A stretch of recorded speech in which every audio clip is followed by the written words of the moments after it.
Alors, qu'est-ce qu'une tension alternative et qu'est-ce qu'une période en électricité? Une tension alternative, c'est une tension qui à certains moments est positive et à d'autres moments est négative. Alors, pour illustrer ceci, j'ai un repère dans lequel en ordonnée, j'ai la tension U que l'on mesure en volts et en abscisse, et j'ai le temps T exprimé en secondes qui correspond à l'instant où j'effectue ma mesure. Et qu'est-ce que je constate? Je constate qu'à certains moments, ma tension est positive, ici identifiée par des traits rouges, et qu'à d'autres moments, ma tension mesurée est négative, ici identifiée par des traits bleus. J'ai donc une tension à la fois positive et négative.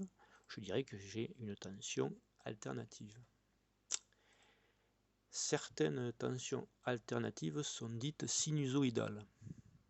C'est le cas, par exemple, de la tension délivrée par EDF, celle qu'on mesure, par exemple, sur la prise du secteur. C'est effectivement une tension alternative sinusoïdale. Alors, pour illustrer ce qu'est une tension sinusoïdale, je vais encore une fois faire appel à un repère dans lequel je mets en ordonnée la mesure de la tension obtenue en volts et en abscisse le temps t, qui ici aussi correspond à l'instant où j'effectue ma mesure. Je constate que j'obtiens une courbe avec une forme bien particulière qui correspond à ce qu'on appelle une sinusoïde. J'ai donc ici une tension alternative dite sinusoïdale.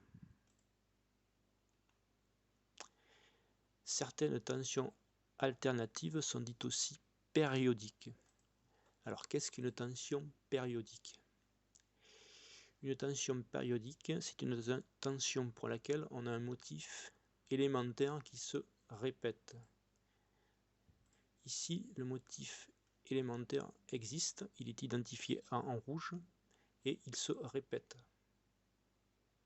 On a donc ici une tension alternative et périodique, caractérisée par ce qu'on appelle la période. La période est la durée pour que se réalise un motif élémentaire. Cette période est notée grand T et s'exprime en secondes.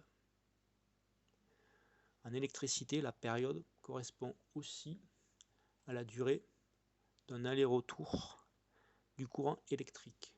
Effectivement, si cette tension était branchée sur un circuit électrique, lorsque la tension est négative, le courant circulerait dans un certain sens, je parlerai d'un aller du courant, et lorsque la tension serait positive, le courant circulerait dans l'autre sens, ce qui correspondrait à un retour.